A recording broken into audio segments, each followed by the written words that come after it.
Je crois que j'ai eu une dizaine de portfolios différents, que ce soit des sites, des Behance ou des posts sur Instagram. Mais je n'ai jamais eu de portfolio sous la forme d'un livre ou d'un PDF. La raison est simple. Dans mes études, on me conseillait plutôt de le faire sur un site, ce qui est très bien aussi. Et pourtant, j'ai toujours rêvé d'en avoir un. J'imaginais déjà mon portfolio avec tous mes projets créatifs et pourquoi pas même mon parcours, tout ça réuni au même endroit. Juste le fait de m'imaginer avec le livre entre les mains, ça me donne des frissons. Aujourd'hui, on va surtout s'attarder à la création d'un portfolio au format PDF pour des futurs clients. Donc, vous l'avez compris, je ne vais pas l'imprimer, mais bien le diffuser en ligne.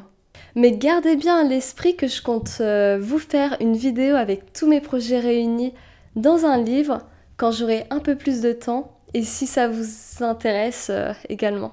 Quand tu es à la recherche d'un emploi ou si tu es freelance comme moi, c'est super important de montrer ce que tu es capable de faire.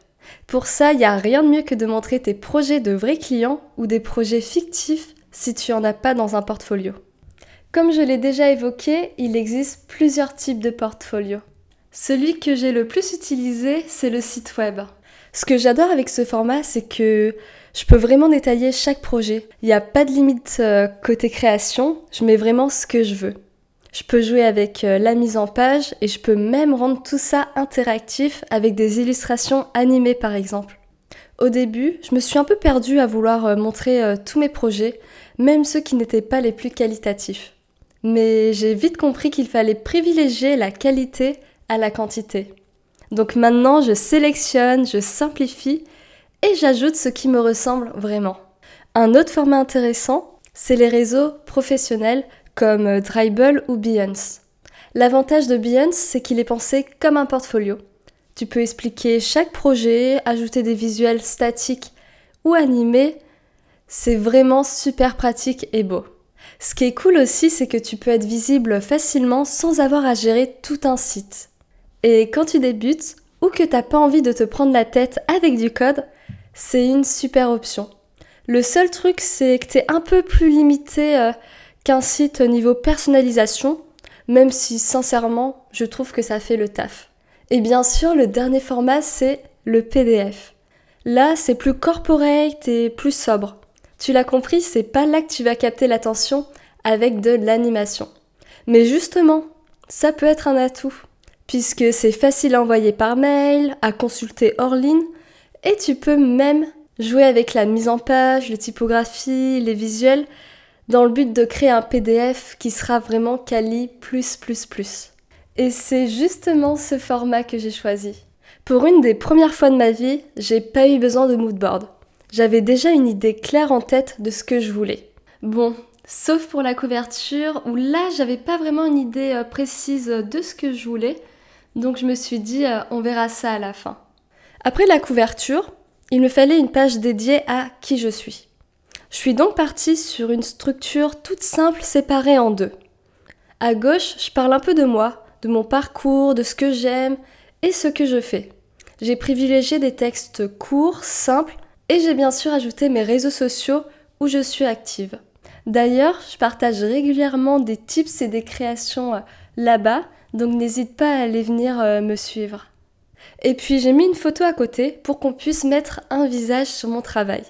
Bon, je sais que c'est pas la photo idéale, le mieux ce serait d'en avoir une plus pro dans son décor au niveau de son bureau par exemple, mais pour l'instant, je vous rassure, c'est une photo temporaire. Dans ce document, j'ai pas prévu de sommaire, mais si toi t'as envie d'en faire un, ça peut être super utile pour guider la lecture. Moi, j'ai juste indiqué les numéros de page comme je trouvais ça suffisant pour ce format. Ensuite, pour chaque projet, j'ai testé différentes structures jusqu'à ce que j'en ai trouvé une qui me plaisait vraiment. À gauche, il y aura le descriptif du projet. Et à droite, je verrai bien 6 blocs d'images placés ici, chacune pour illustrer en fait un aspect important du projet. Par exemple, on aurait un visuel du logo, une capture du site web, un aperçu de l'achat graphique, etc. Le but de ces visuels, c'est de montrer ce que j'ai fait de façon épurée, sans en faire trop. Ce qui compte en fait, c'est vraiment de faire ressortir l'univers de la marque en un coup d'œil. Sur certains projets, ça fonctionnait pas très bien et du coup, ça m'a permis de les retirer plus facilement sans avoir à trop me poser de questions.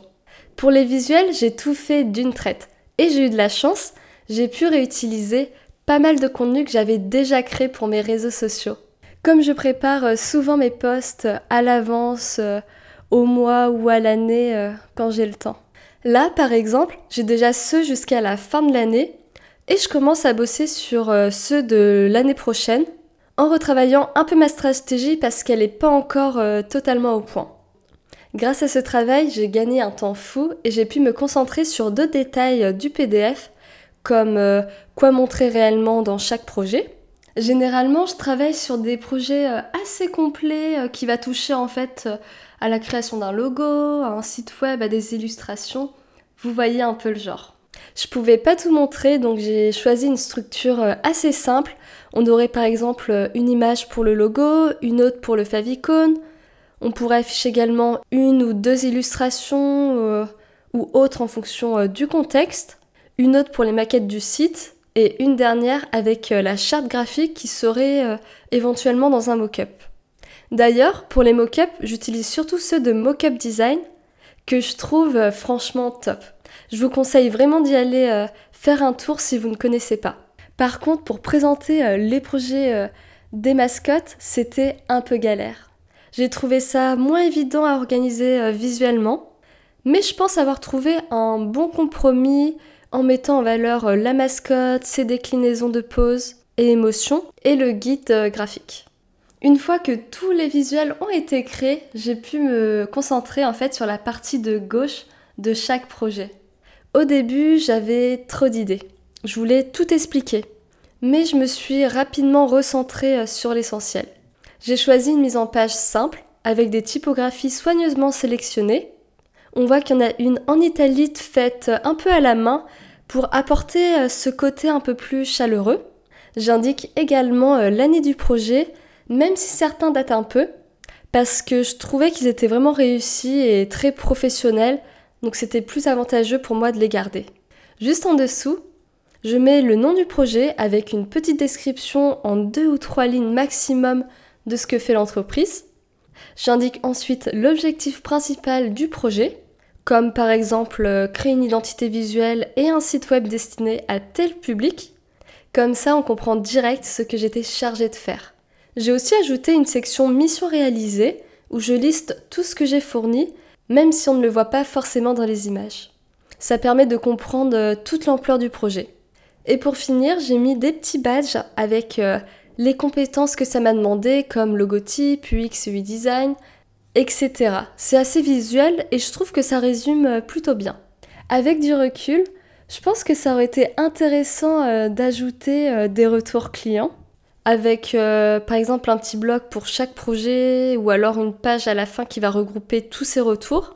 Donc je vais le noter sans doute pour une prochaine version de PDF. J'ai aussi hésité à afficher les logiciels que j'utilisais, mais bon, à part la suite Adobe et Figma, il y en a très peu d'autres que j'utilise quotidiennement, donc je me suis dit que j'allais pas pousser plus loin. Et côté direction artistique, j'ai essayé de l'adapter à chaque page en fonction du projet. Ce qui m'a permis de garder en fait une cohérence visuelle en reprenant les couleurs du projet. Pour la dernière page du document, j'avais envie de te remercier d'être allé jusqu'au bout et j'en ai même profité pour proposer de me contacter si la personne a un projet, une idée ou si elle a juste envie d'échanger. J'ai aussi ajouté une photo personnelle qui était prise en vacances et je trouvais que ça transmettait un peu d'émotion qui disait vous aimez mon univers. Elle changera sûrement plus tard, mais pour l'instant, elle me ressemble et je trouve que c'est une belle façon de finir. Là, il me reste le plus compliqué à faire, la couverture et le dos. J'ai voulu aller à l'essentiel, même si c'est un PDF et pas encore imprimé. J'ai quand même pensé à l'écologie et au rendu papier, du coup j'ai opté pour du noir et du blanc. On retrouve au centre le mot Design Portfolio 2025 et en bas mon nom et prénom parce que c'est quand même bien de savoir qui l'a créé. À gauche, j'ai ajouté une sorte de bandeau vertical avec quelques mots-clés de mes différents casquettes de métier, si je puis dire. On retrouve d'ailleurs ce même bandeau au dos pour garder une cohérence, mais j'ai juste changé le texte au centre. Je suis pas ultra fan du résultat, je trouve que ça manque encore un peu de personnalité, mais je me dis que ça passe et que je pourrais toujours l'améliorer plus tard. Avant de terminer cette vidéo, je voulais quand même te partager quelques conseils si tu souhaites en créer un. Choisis peu de projets, mais choisis-les bien parce qu'il vaut mieux privilégier la qualité. Personnellement, je me suis limitée à 8-9 projets, mais je pense qu'il faut pas plus. Il faut aussi que tu penses à l'expérience de la lecture, ce qu'elle va ressentir quand elle va découvrir ton univers. Et ça, c'est vraiment un point très important. Il faut aussi que tu racontes une histoire et surtout que tu restes toi-même. C'est ça qu'on retient, ton univers, ta personnalité. Oublie pas aussi de mettre ton portfolio à jour régulièrement comme il évolue avec toi constamment. Le but, c'est pas juste de montrer ce que tu sais faire, le vrai but, c'est de faire ressentir qui tu es. En tout cas, j'espère que j'ai réussi à le faire avec le mien. Et si ça t'intéresse, j'ai mis un lien en description pour voir comment ça rend. Et si tu as envie que je te fasse une vidéo plus complète sur comment je prépare tous mes posts pour les réseaux sociaux à l'année, n'hésite pas à me le dire.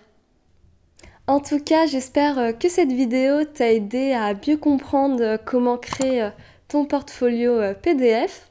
Et si tu as des questions ou que tu souhaites me montrer ton portfolio, je serai ravie d'en discuter sur LinkedIn. Sur ce, à la prochaine!